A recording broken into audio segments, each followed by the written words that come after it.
You are listening to Art Destinations, a podcast where we host fortnightly conversations with artists and thinkers living and or working on islands to see how these unique places shape imaginations. This season is set in Lutruwita, Tasmania, following on from our Venice series. Hello, my name is Sarah Rhodes, an artist based in Lutruwita.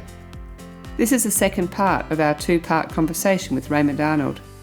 The conversation naturally shaped itself into two main themes, so we divided his podcast into two 35-minute parts.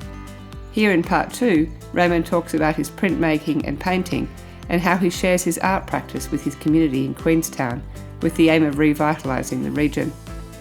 In part 1, Raymond gave us some background on why Tasmania is such an important landscape and how it became an environmental battleground. For the listeners who have never been to Queenstown, it is an extremely isolated town on Lutruwita's west coast, surrounded by forest and mountain ranges. It is now a landscape healing after bearing scars from an energetic copper extraction and smelter operation starting at the turn of the 20th century, which left the surrounding mountains bare and the rivers polluted. In the late 1990s, Raymond left teaching at the Tasmanian School of Art and moved to Queenstown with his partner, Helena Demczuk. Since then, they have focused on their art practices and use art to revitalise the town. Raymond Arnold is represented by Australian Galleries and Bet Gallery in Hobart. You can see Raymond's work on our Instagram page at artdestinations.podcast. Subscribe to Art Destinations on your hosting platform so you don't miss an episode, and even leave a review. Your contribution supports us. You get an enormous amount done in a day, or in your lifetime, really. But I was listening to the talk you gave at the Kiwi Mag yesterday, and you were talking about all the projects that you were going to do by March, even. I'm focusing on one or two at a time, but you really can move a lot of ideas.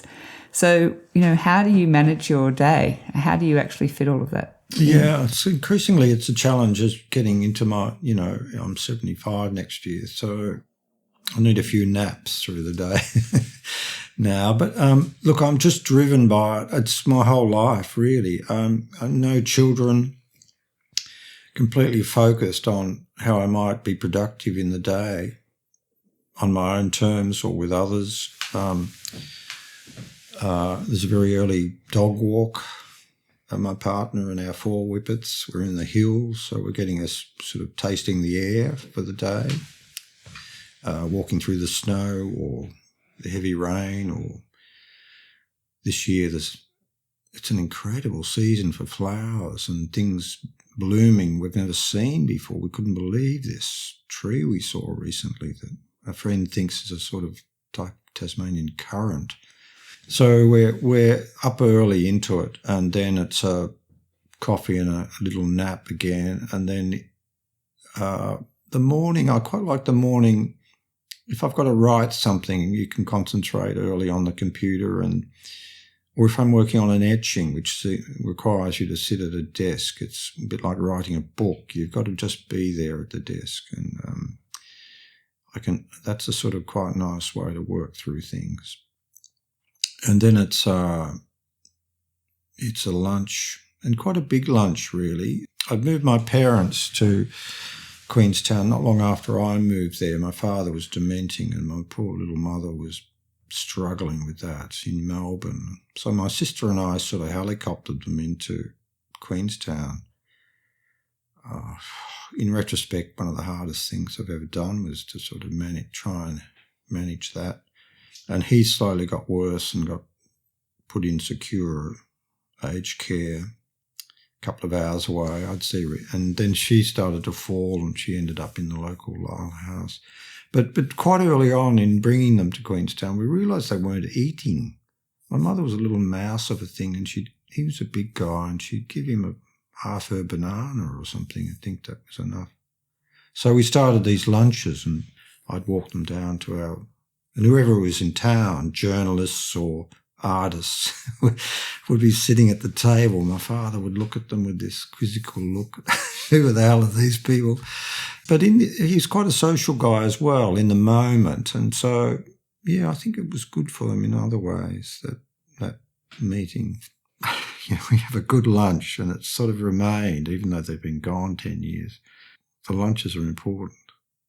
Then it's a bit of Press West work, which is our community workshop. There's generally things to pack away or put up, particularly if we're heading towards a workshop. There's artwork to put up. And then it's painting, either out on the road or up on the hills. And at the moment it's in the studio after that initial foray out in the landscape. And then it's a break, a drink, and a little bit of a supper and news, and then it's a bit more work, sometimes a bit inebriated as well, but I can get back to hand colouring and etching for 30 or 40 minutes, and then it's a little bit of streaming, some interesting things. Lots of reading all the time, amazing books. We're into Andrew O'Hagan, the Scottish writer at the moment, wonderful writing. So your secret seems to be micro doses of different things to keep everything fresh. You're not wasting time by lingering too long on one task. No, and we're not driving anywhere. The car sits there for 2 or 3 weeks between the trips out. The milk is 100 metres away. Everything's so central and focused. For a long, long time, I've been absolutely focused on not having any this and that in one's life, in a way. This is where I live, this is where I work, this is where I recreate, this is my studio. It comes from my teaching days as a young man, and it was absolutely intense through the week, and then you'd collapse on the weekend, get your migraine, and then you'd try and do your own painting, and then you'd be back into it. And so I just wanted something quite seamless in a way, a lifestyle. And it sort of started on my first trip here again. It had the clarity of that early trip to Tasmania, where we staggered out of the mountains with these young kids, cold and wet, and it had snowed that summer, that Christmas Day. We were walking in.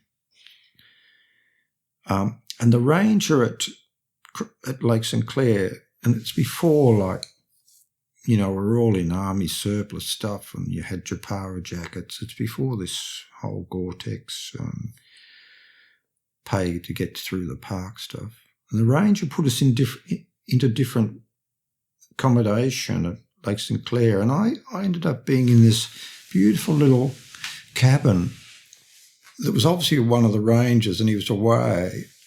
And his photographs were on the wall, and I saw there was his enlarger around the corner in the little laundry, and here were all these books. And it was like some Walden Pond, like some sort of cabin out of philosophy. This is how you lived in nature. You lived a sort of creative, active life, but here it was all around you in a way. It was such a lesson to me in a way, and increasingly I've thought of it. And I guess I've tried to remake it here in the Queenstown Valley, really, in this old school. Architecture is important, the building's important, but it's all there like a sort of an extra skin or extra clothing you put on. It's around you and everything's close, and I'm not differentiating between going off to work there or... It's almost like an existential sort of in the moment sort of life, because there's no stepping into some other condition or something.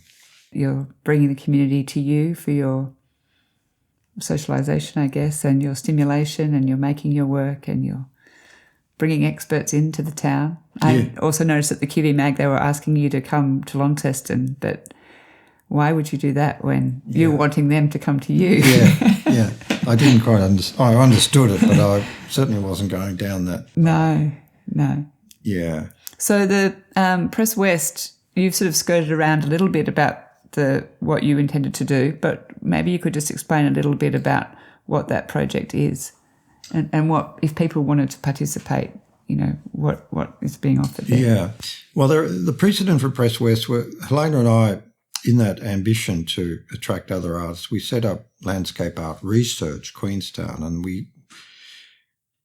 I just retired from the university, taken early retirement in a sort of fugue, in almost in anger in a way, in sort of a frustration of where I'd cornered myself in that domain of the academic. I've been going to France a lot, and things blew up in a way. I'd had a beautiful house built on Mount Nelson, and my relationship struggled. Anyway, things all came unwound in a way. So we headed off to the west, and landscape art research was a little bit of a joke, really, because it was such a high and mighty thing at the university. It drove everything. It funded everything, the research projects.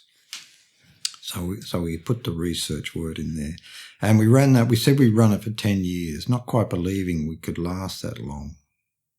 Again, because of that thing about how long can we hang in here. But it did, and it grew. We had about 60 exhibitions over that time and 30 or 40 visiting artists. We tried to get an international artist each year. And by 2015, the festivals were starting. Had Travis's festival, the first Unconformity, I think, might have been 16 or could have been 14, I'm not sure. They were starting to step in. So we sort of stepped back a bit, and we thought we could sort of work on our own things, our painting and our own work. But then a guy arrived in town about 2020, I suppose, maybe, with some big lithographic presses on a trailer. And then another guy was talking about literacy and running programs through the local library hub in a way. And we thought this sort of idea of putting some of these things together. And then I started to think, look, I've got all this equipment. I've got this big etching press weighing a ton, I'm thinking, how can I sort of pay this forward in a way? I'm starting to think like someone who's going to leave the world in the next decade. What can I do about these things? So I'm thinking, it needs to be in a public hands in a way, or in some more accessible position. So things came together that we could establish something we call Press West. And the council, we approached them about a space I could see at this old school site that was neglected and empty. Right in the centre of town. Right in the centre of town, yeah. And so they spent $100,000 on it, getting it ready for us, new toilets, and it was unbelievable. We didn't ask for those things. We just asked to get in there, and again I was sort of reliving an early 80s chameleon experience of being allowed to get into some old neglected, forgotten property, like in that case the Blunstone building, and just expecting to have to sweep up all the dust. But no, they looked after us beautifully. And the arrogance of youth, you hardly think of what happens to you when you get old, or the fact that you might get old. It hardly crosses your mind in a way. Well, I had an artist friend who tried to commit suicide, and I thought, nobody's keeping an eye on her or looking after her. So we've got to look after ourselves in a way. So I thought that this old artist home started to sort of form up. And for a long time I thought it would be at East Devonport, above the sea there, until we got bedded into Queenstown. And then this Press West is in this old school, but in fact it's only in a fraction of this old school, 1938. Press West became, in my mind, a sort of Trojan horse into the bigger site. So we've done a lot of work, with particularly being supported by Robert Morris Nunn, a Hobart architect, a lot of pro bono work for him and his cohort of trainees and students. We've had architects there making work, and quite recently we met the Minister for Finance, the Federal Minister for Finance, Katie Gallagher, visited and talked to us about the project. So who knows? where it's going, but we've got that as a sort of concept in our minds.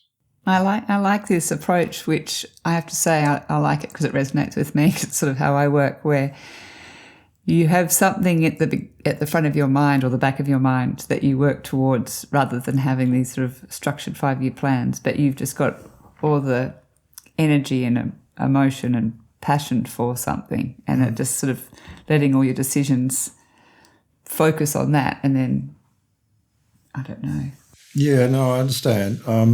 It makes me think of, as I said, I did quite a bit of teaching in the 70s, and you'd see nothing for your enormous efforts apart from the migraine you'd get on a Saturday, which testified to how hard you'd focused on it. You'd see nothing. There'd be no sense of, maybe good teachers can have a sense of how good they are through their reflected student work, but once I found serious art making through a serious art school, the instant hit of achievement with the work, you'd do this and you'd get that, and wow, I was sort of like a druggie hooked on it. And I knew that's what I wanted to do. So, and in a way, it was the work.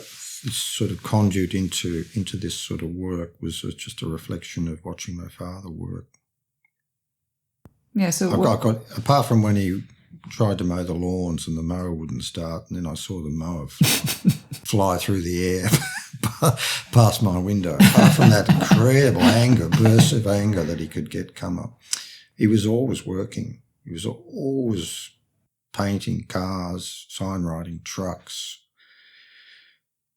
My memory of him is he's in his overalls working all the time. So I guess, and he was also quite interesting. He ran neighbourhood houses, he ran the Scouts, he was quite committed to a sort of community projects, which I wasn't. And he ran the social club at this huge factory, air conditioning factory he worked at. Our house was full of these hundreds of presents that were going to be given out to the factory workers' kids. He'd go off and buy them each year. So, yeah, I think of him and all his work, and both at a brush paint level, but also in that broader connecting way. So was he a creative thinker like you? Or, because he obviously was technically strong with his making, was it just more that time where he, it was a time when you're more needing to just provide? I think it's that, Sarah. He was too young to go sent off to New Guinea or something, although he was, as a 17-year-old, he was in a timber mill, which was a sort of one of those professions or occupations that was deemed essential for the war effort or something. So his younger brother went to Japan in the occupation forces at the end of the war. Yeah, so hard-working, that generation had to fight their way out of that trauma of war in a way. Yeah, the generations of men in my family, my father's father, had one arm and one leg. The French call them the mutilé. He lost his arm in a chaff cutter working on a farm. The box collapsed under him and his arm went into this chaff cutter. And then he was getting through a fence with his gun and it had a hair trigger and it sort of destroyed one of his legs. His wife's father, my great-great-grandfather, had no legs from amputations for a trench foot in the First World War, which I've spoken about and made some work about in France. Yeah, so it's amazing I've got any bit, I haven't got any bits missing. And my father, there's even a rumour now he was adopted. My sister's spreading this rumour around. So how did he feel about you becoming an artist after, having to be working so hard? Yeah, he was okay. He was okay with that, I think.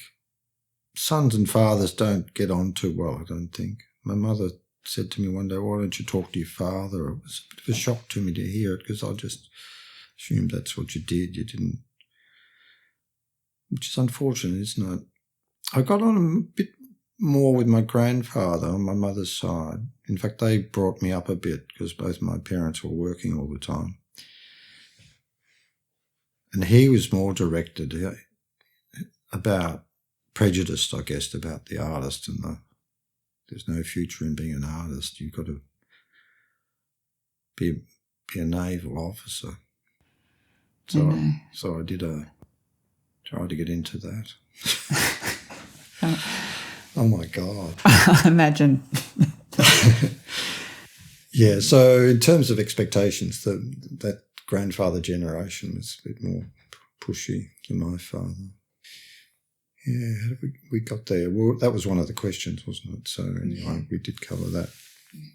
You're working in painting, but you're also working in this multi-panel etching, or actually multi-panel paintings as well. How do your ideas differ with each medium that you're using? Yeah, painting and printmaking. One's a bit more about work and connected to what we were just talking about. One is very labour intensive, sort of industrial in a way at its most extreme, where you're using, and well, certainly when I was training and certainly into most of my work, using chemicals and solvents, and you've got to pad up against those sorts of things. It is work, real work, whereas painting is it's more cerebral in a way, and more just that liquidy substance at the end of a brush is delicate and be pushed around. It's and a little more unfathomable in a way about what you can do. Each moment is a question about what to do, what colour, what mark, what are you trying to say anyway, or what's this? Whereas the printmaking, you're on a sort of train that's rolling along, and a lot of the decisions are being made for you in that process, which I've always loved. Things just appear in front of you, and you say, yes, that's the way to go with it. Working initially on an etching is a bit like writing, like an author must feel. You've got this tablet in front of you, the copper plate with the ground, and it might require a month's worth of work, like very delicate, consistent work. So a little more contrived in a way, whereas the painting is a bit more expressive. And for me, the painting initially was a way of being in nature, being out in the world. It's never really been about studio painting. You're doing plein air. Yeah. Particularly when I was teaching, it was a way, particularly when I started in the country, it was a way of just getting out of that pressure of the week and sitting, painting and working. And then certainly as the printing and the printmaking became more intensive and super industrial around thousands of screen printing, I just had to get away from it. And the painting, plein air was a way of doing that. Sometimes just in the old factory in Hobart, I could just walk over into the gardens and into the rose bed and work there. And then as I developed the residencies, the Savage River one I was talking about, I needed to sort of say to these people I was living within who I was, what I did. They were mechanics, they were housewives, they were truck drivers. So the obvious thing for me was to sit there painting in front of them with a beret on. And then as my studio turned into a sort of community art school for kids after school or older sick women, Audrey, this lovely Audrey, I needed to sort of be clearly visible making the pictures, whereas printmaking, it wouldn't have done that. Easel, paint, beret. The Max Angus approach. Yeah, but increasingly in Queenstown, in this valley, the painting has become much more important. initially for those same reasons I just mentioned, that here I am as this sort of stranger in town. What's he doing here? And what's this strange building he's developed? And the painting again was a badge or something, or was a way of saying who I was, an emblem. And then I won the Glover just a year or two after being in Queenstown of the local timber mill, the Hue and Pine, Western Mountain Ecologies, I think I might have called it. Wow, people brought me flowers. There's some moment in the pub, somebody saw that on the TV. They have it on the news, don't they, that announcement? And wow, it was terrific. The painting took me to a sort of place, to my place. You were accepted by the community. Yeah, then. in that community, yeah. Oh, well, just quickly continuing on about the paintings and the printmaking, there's a different feeling when you're making each because, one's freer and looser and one's more sort of process-driven. But is the subject matter different? Obviously the subject matter is similar because you're related to the landscape around you. But are you trying to talk about different things in the landscape? Yeah, I think so. The printmaking was a great rush into process through my study of it initially in that late 70s period, which coincides with a sort of, as we take in this great wash of influences from around through books initially, the internet doesn't exist, and that cliche now of most artists, and Emmons Tillers did a big work about this, where you learn about art history through small photo printed images in books in a way, and so your sense of scale and is all over the place. So, but for me, that incredible rise of the photo in the 70s, I was buying all sorts of photo magazines, and the photographic genre and the process of photography was quite interesting to me, and it was conceptualised in interesting ways during the 70s as well. Seriality. It is also quite process-driven as well. So there was these things coming together as I was studying around the Americans and those rephotographic projects, which were about landscape but also about history and about process and those incredible cameras they used and the stains of the chemical around the edges of the frame and et cetera, et cetera. So I'm taking that into the printmaking, the sort of, as I said, it's process-driven and you're constructing things and building things and trying to extend things. And how will it go if I paint colour onto top of that already inked up plate, and what it will look like under the enormous pressure of the press. But at the same time, you're thinking, I'm dealing with these surfaces, these flat surfaces, so my image has to sort of embellish that, and it has to sort of conceptualise that sense of it being a surface and being not so much an illusion of a landscape, but an illusion of a surface. And so that tiling comes from that very early days of putting together prints that acknowledge the photograph and the strange word capture that's used with photography. And so in that construction of a surface, you're starting to think about, to some extent, the poetry of it as well. Although, there's that famous Wallace Stevens, the poetry is the subject of the poem, in that blue guitar homage to Picasso, the poetry is the subject of the poem. So you're really taken by that idea that the print is the subject of the print and there's nothing else matters really. You're dealing with the print and what the idea of the print is. Nothing about anything else really. And so the print drifts off into this esoteric world, a little bit divorced from that world of cloud and heat and rain and the painted subject And as I said, it's generally at a desk.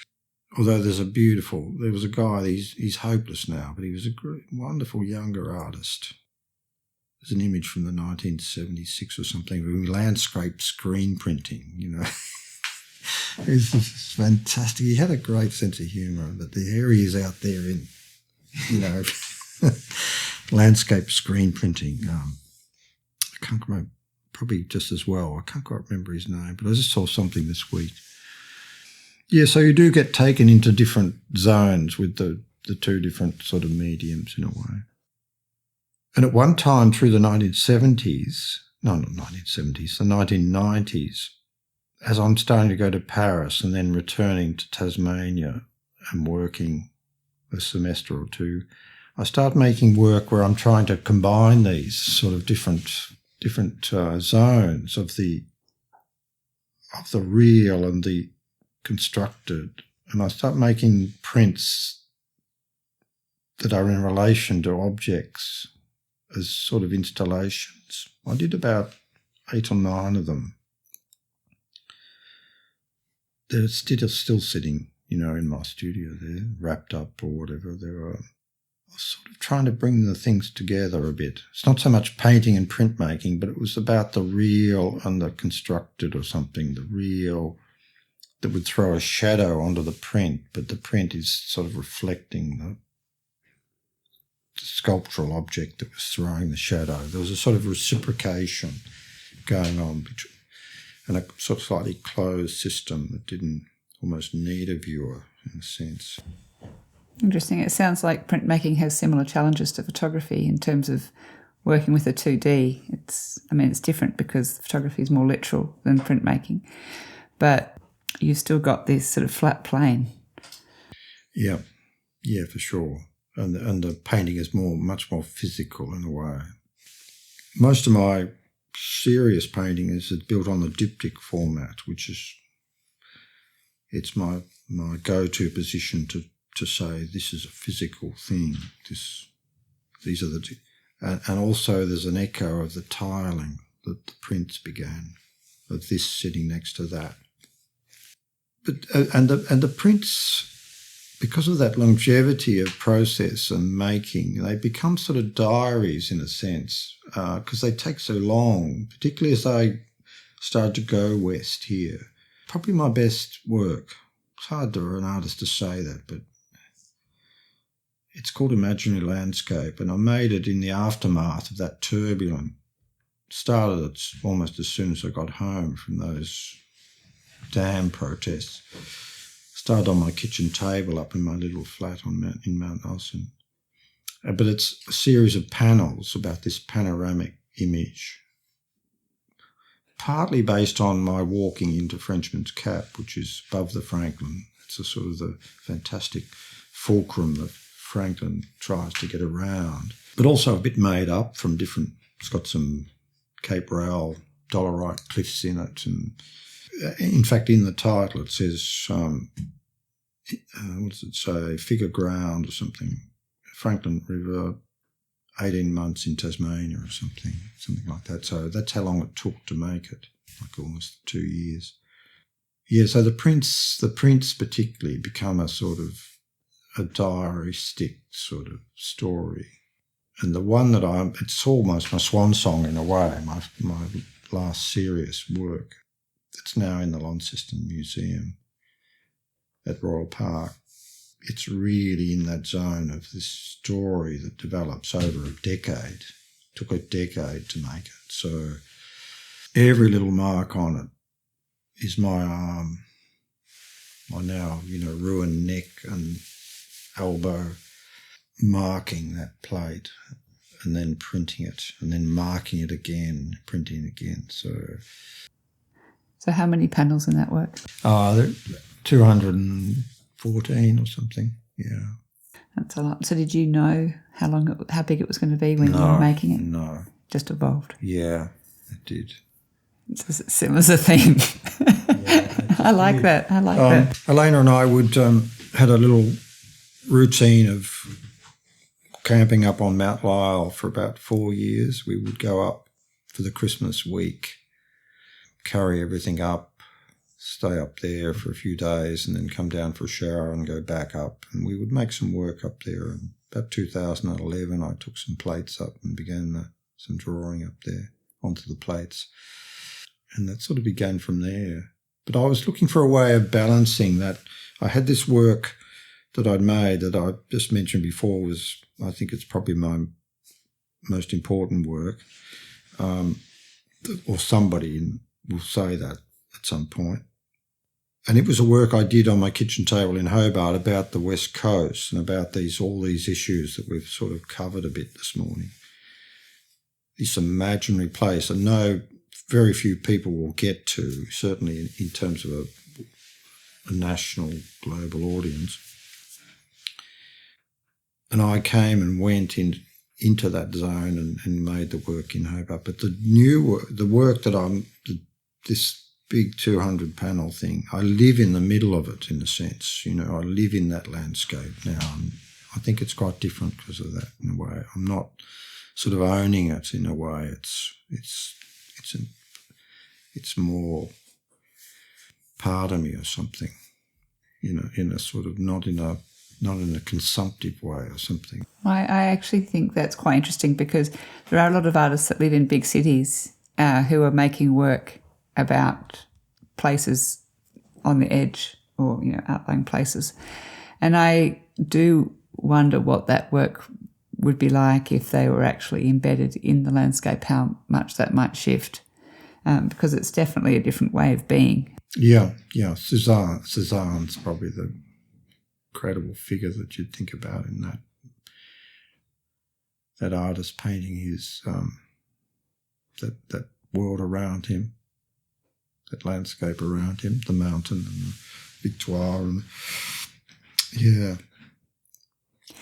So your image titles are very, I don't know how to describe them, but they really sort of pique your imagination. They're very beautiful, road to other, elsewhere world, imaginary landscapes. So what are you trying to say, or what is the role of these titles? They don't have boundaries, they're not rigid. There's no sort of specificity around the title, no. They've sort of evolved over time. I'm thinking of a triptych I made after a cycle trip around Tasmania. It was called The Road to Burnie. It was so clear. It was sort of a picture of a bulldozer, a dead Tasmanian devil squashed on the road, and a war memorial at Mole Creek. So they've had a sort of literal association with the images. And then they became, I think as I went to France, and Tasmania became a sort of an imaginary place, certainly in the middle of this big city.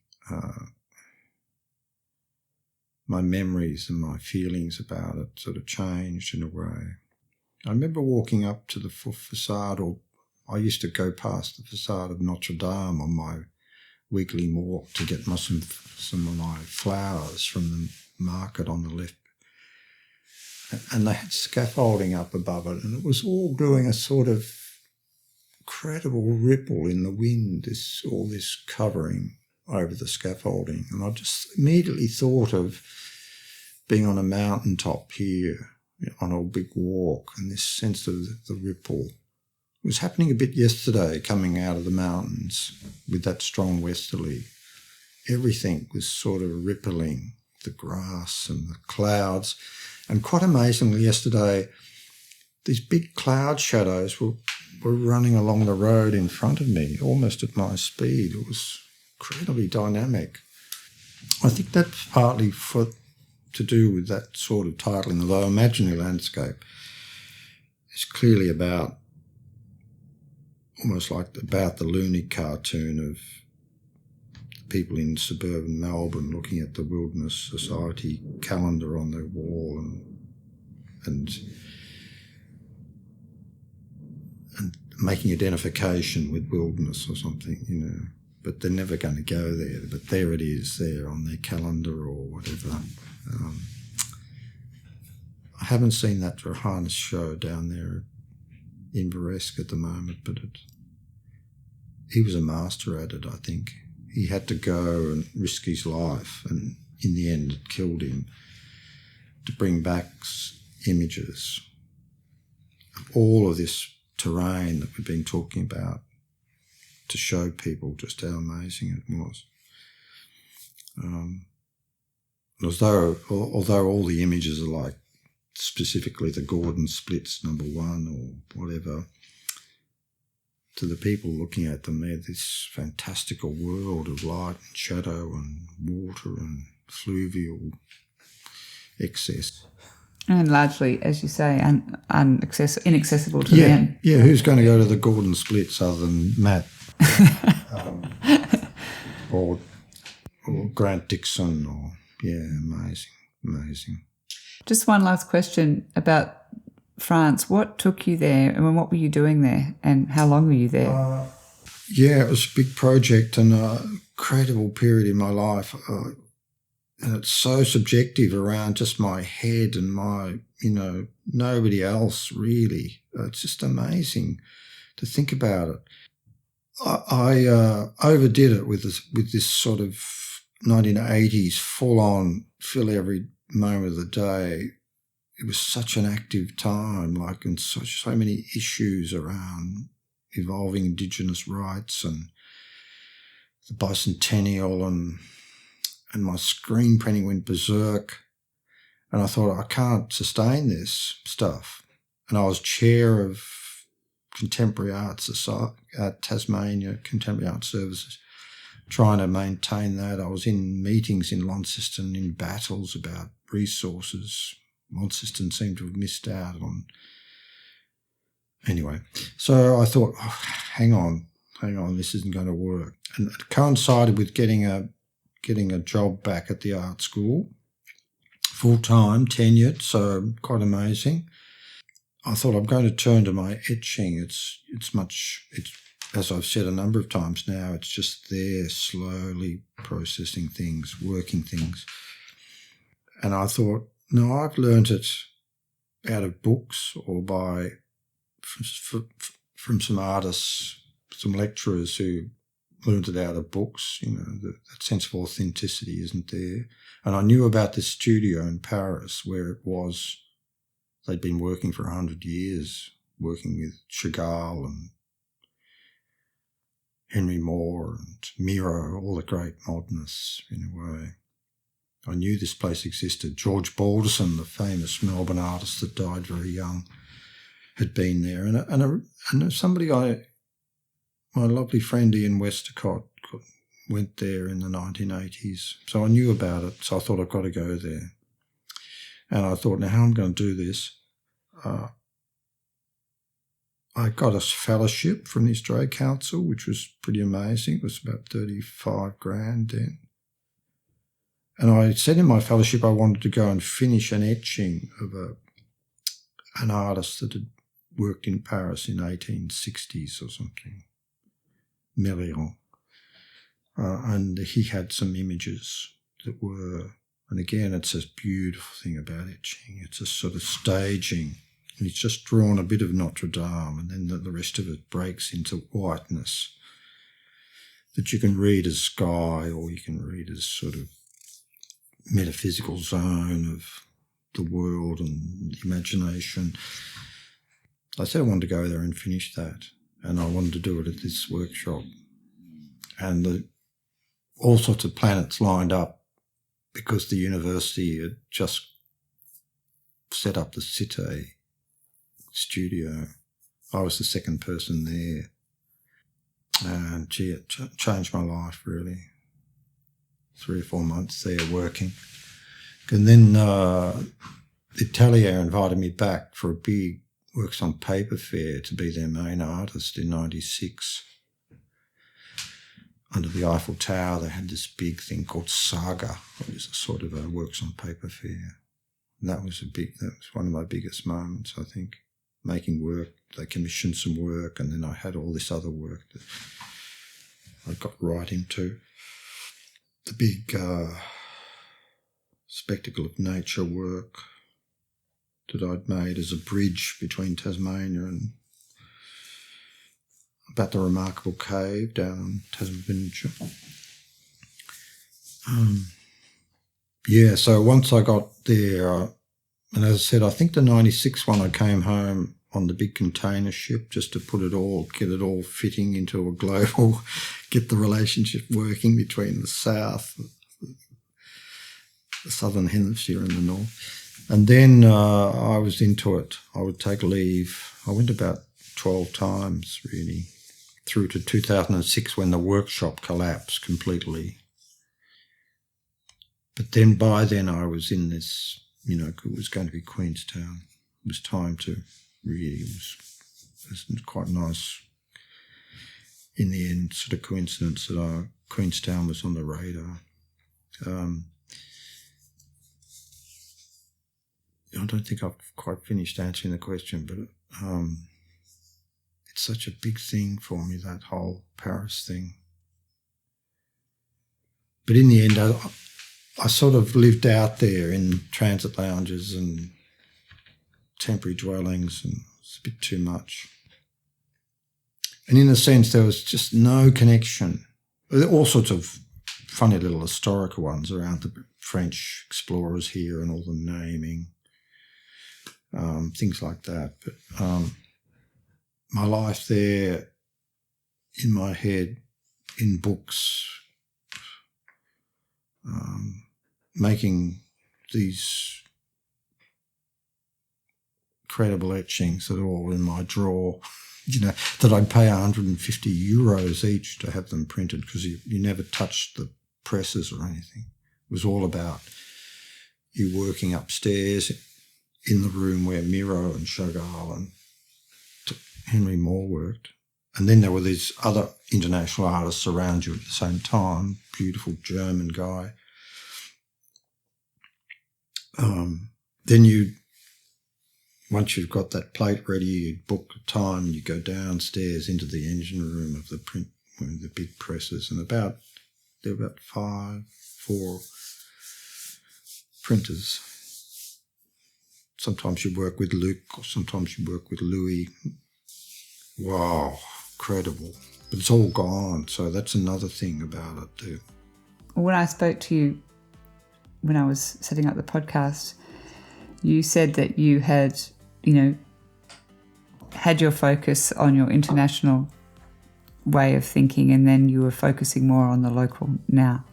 So, you probably, kind of need the tension of the other, or the experience of the other, to probably... Oh, yeah, for sure. Yeah, I don't regret anything. No, it sounds like you've had a good time. I've had a lucky life, I think, yeah. Thank you so much for coming along, Raymond. It was really interesting. Great. Okay, Sarah. Thank you for listening to this episode of Art Destinations Tasmania. Make sure you listen to part 1 with Raymond Arnold, and be reminded about our next episode by subscribing to our fortnightly newsletter on our website artdestinations.org. I'm your host, Sarah Rhodes. Ciao for now.